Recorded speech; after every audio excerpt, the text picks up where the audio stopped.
Okay, so we'll move on. Let's move on to Grand Magistrix Elisande, right? People call her Elisandre or something, apparently. Grand Magistrix is an interesting encounter. She's a bit of a pain in the ass. Let's, yeah, I remember this kill. This was a really sloppy kill by us. I think on normal or heroic, I can't remember. Let's pull it up here in a second. Alright. So Grand Magistrix Elisande. She's a fun boss. She is a boss where you're going to get very frustrated with your players, but expect that. She's the second last boss of the instance. She's the one where the whole Suramar storyline, and she's, you know, the bitch that's allowed all this stuff to happen. She's the mean one, basically. Right before Gul'dan, and we're finally, you know, seeing her die in this encounter.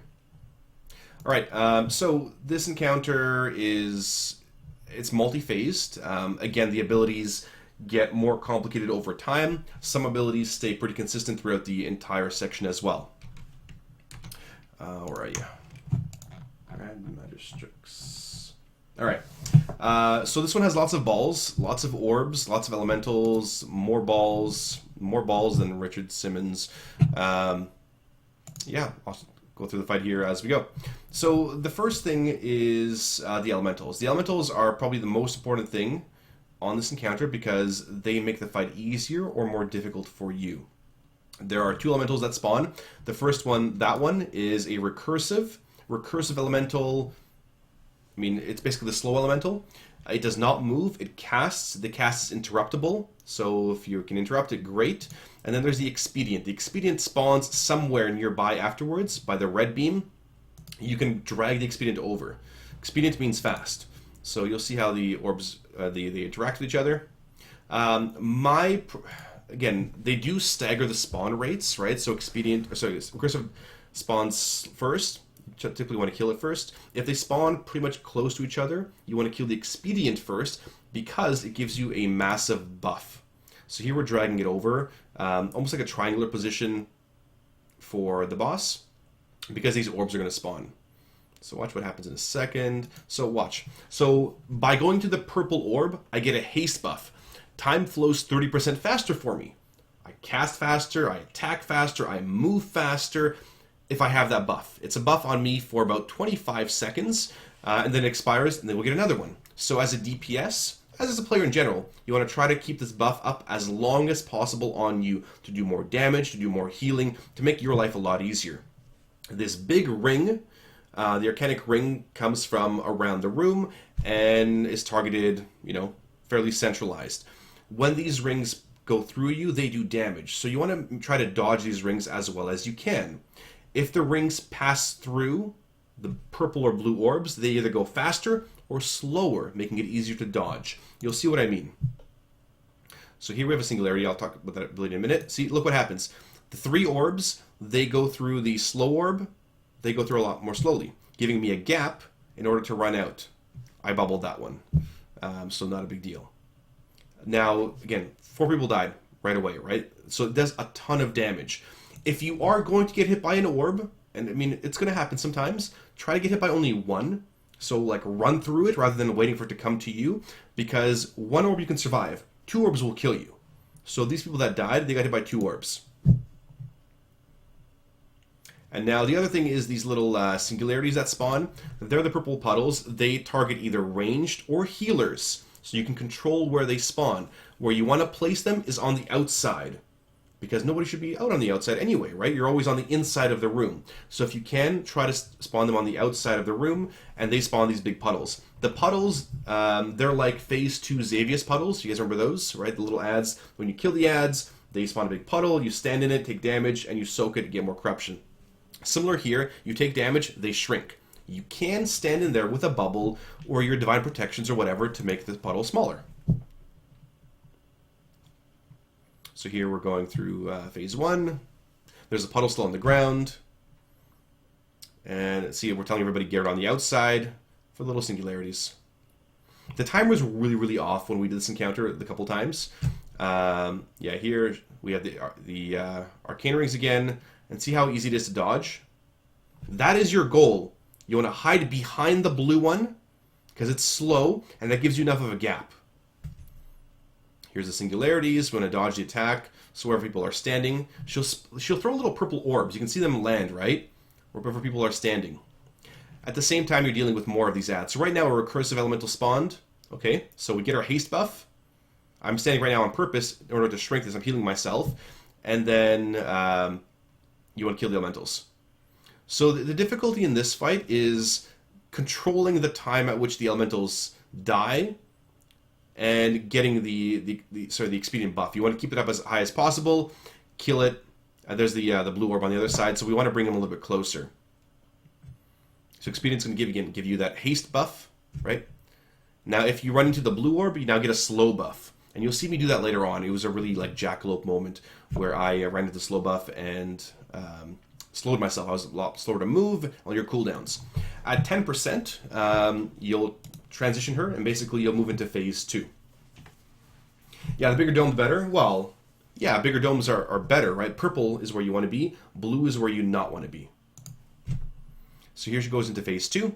She'll start again at 100% life, but she'll have more fun abilities, with a lot of the same ones repeating. Where's my notes? So, again, the goal is to have the elementals dead before the ring happens. If you don't have the elementals dead before the ring happens, then you're going to die. The other thing is, when the elementals are up, she's immune to damage, essentially. She has a big shield around her, she's shielded. Just kill elementals anyway, that's your priority. So there will be plenty of target switching for those of you wondering which spec to play. There's plenty of target switching on this boss. So here we go with the first ability. There is a recursive spawning, the blue one, and then expedient, going to spawn in a second. So we're blowing it up right away.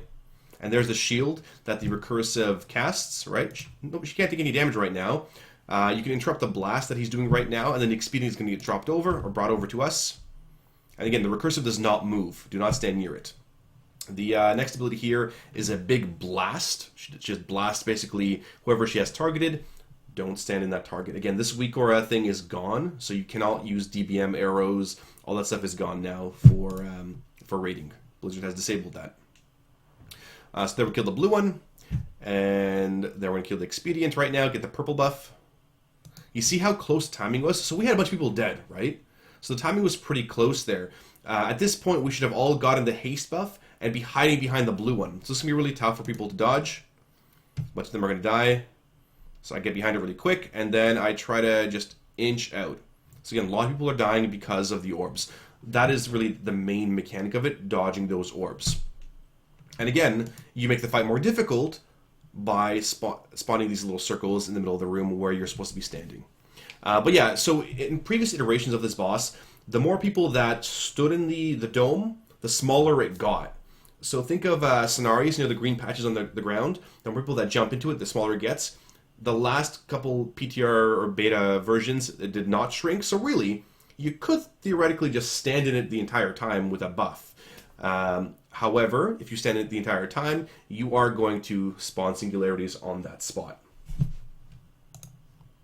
So here's the orbs. Sorry, the beams. And now the other thing in the second phase is more balls. So if you guys remember Korag and Highmaul, or Lei Shen, right? For those of you that like catching balls, same thing here. There are balls that are coming down from the sky. If they land on the ground, they do AoE damage. If they land on somebody, they only do damage with anybody that's nearby. Here, Rillo actually died from the singularity. It did raid-wide damage at that point too.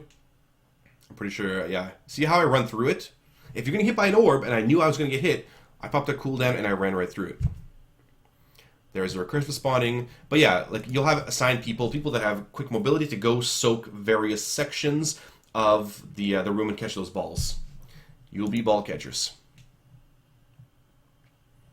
Again, same thing, singularities. Here come orbs again. You can sort of see them land. See it has a little swirl on the ground. Right next to me, right behind me. Then one of the Shadow Priests soaked it, so it does not do damage. But it will do damage to anybody nearby. Again, hide behind the blue one, not behind purple. Purple one makes things go faster. So if you're hiding behind purple one, or the pink one rather, you'll get hit really quickly. And that's phase 2 in a nutshell. You're still dealing with the arcane ring. You're dealing with the elementals, and the singularities, as well as beams and ball catching. Okay, we're going to get the buff here, and we're going to push her into phase 3 shortly. We had a lot of people dead at this point, right? And this, again, I think this was normal, not heroic. If I look crazy, it is crazy, but we had a lot of people dead. Again, it's the second last encounter of the instance. It will be crazy. You know, many guilds should not be planning on clearing the entire thing in a week, on heroic especially. Alright, and this is now phase 3. Phase 3, I think, is probably one of the easier phases. What do I have on my notes here? Yeah, so really, you're still dealing with elementals, recursive and expedient, right? Same thing as before. You're still going to deal with the rings.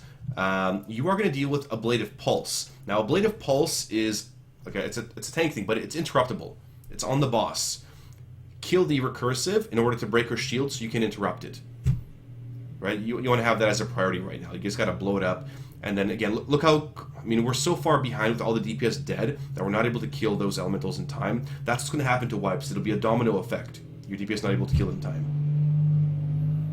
Alright, we got the buff. And look, I'm slowed now. Well, I will be slowed as soon as I move. I don't know why I'm not casting anything at this point. But yeah, I'm slowed for 6-7 seconds. You'll see me running soon. And there is a big beam that comes from a certain section to a player. Again, interrupt it. Super easy. Berserk in 3 minutes. It was a really long encounter here. But again, go by a lot quicker when everybody's alive. You're dealing with orbs again, so hide behind blue to slow it. And sometimes, I mean, so that time 2 orbs got slowed, right? Depending on where these are placed, you might get 2 orbs slowed or 3 orbs slowed, but there will always be a gap or enough room for you to run out. If you have speed boosts, you know, this will be great to use your personal cooldowns, so you guys don't die to these orbs. And now we have 2 blue orbs up, which will make it easier, but the orbs do go away. See, this is where I ran through one. See how much slowly I run? Even with my speed boost. Again, you know, really bad mechanics there by Sparty. Again, right now they're tanking inside the pink. She does not gain the buff anymore. So there was one version where she actually got the buff, but thankfully that's gone. And again, you're killing expedients. Keep that speed buff up, dodge orbs, and you'll get it just fine. Right? Like it's very, if you break it down into its simplest things, don't get hit by orbs, keep speed buff up. Right? If you keep speed buff up, it'll be easier to dodge orbs, easier to kill the ads. And that's it. And then we eventually kill this boss. And look at all the singularities, right? Like, so we have less real estate to move now because we keep dropping all the crap in the middle of the room. If you use the outside of the room first, well, then you'll have the inside of the room clear. And if you use the inside of the room, you can dodge those orbs a lot easier. So, again, it's always that domino effect with this encounter specifically. Oops, I lost my dashboard. Okay, what questions do we have here? Any questions about Grand Magistrix Elisande? Besides the storyline stuff? Whatever. I mean, she can get a little more complicated. There's a lot of dodging with this one. I mean, your raiders have to be pretty aware with what's going on. But let me know if there's any questions. Yeah, get buffed, don't get balls to the face. Exactly. And you've got it down. Right? If you can simplify encounters like that, great. Again, this is the ball catching phase in phase 2. This is only phase 2. And that ball hit the entire raid, so it exploded there. Again, try to get hit by 1 orb. If you can, not by 2. Yeah, 1,000 on the meters too. What mechanics does she gain on Heroic and Mythic? So, let's take somebody whisper me here. On Heroic, I'm trying to remember what changes between normal and Heroic. I can't recall. I think she gains that extra beam. Yeah, I can't recall what she gains on Heroic, but honestly, deal with it as if it was Heroic, right? All those abilities. Here you're still dealing with the rings, expedients, recursives, the spanning singularity, that's the things on the ground, right? Ablation is the tank debuff, not a big deal. The beams are the phase 2 beams that are shooting out from her onto different players, so don't get hit. The orbs are what you're catching, right? This is the catching orb, tank explosion, and phase 3 again. I mean, that's really it. On Mythic, I mean, even more fun stuff with vulnerability, and it'll be a lot more coordination. So, yeah, I can't remember. You might be bouncing balls. I can't remember doing it on Mythic. Anyway, any other questions about Grand Magistrix? Yeah, they might just bounce back up and down. So you have to keep catching balls throughout the entire encounter while you're dealing with her other abilities, which is not fun at all.